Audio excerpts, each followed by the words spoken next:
Imbis na pagsisihan po niya yung ginawa niya, ma'am, hinahamon niya pa pumunta sa ma'am. Yung huling sabi niya po, ma'am, na hindi daw po ako kawalan, ma'am. Oo, hindi ako kawalan kasi nagamit mo na ako eh. Pinag-loan mo ako ng pinag-loan para sa negosyo mo. Tinulungan kitang umasenso. Pinag-aaral nga kita, di ba? Pinag-aral kita eh. Hindi pa tayo kasal eh. Hindi pa tayo kasal. Nasa yun ang ATM ko.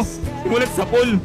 Tapos sasabihin mo, nang bababae ako. Paano ako mabababae kung wala mismong miss allowance ko na lang nabibigay ko pa sa'yo. Tapos sasabihin mo na nang bababae ako.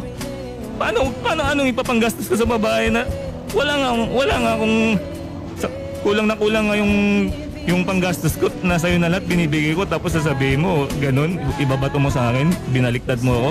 Samantalang ang sabi mo nun, nung nahuli kita, sabi mo due to curiosity lang kaya nagawa mo, naglaro ka lang ng apoy pero ikaw din yung napasok. Gusto mo nang kumawala pero hindi ka makawala dahil ayaw na nung lalaki mo bumitaw.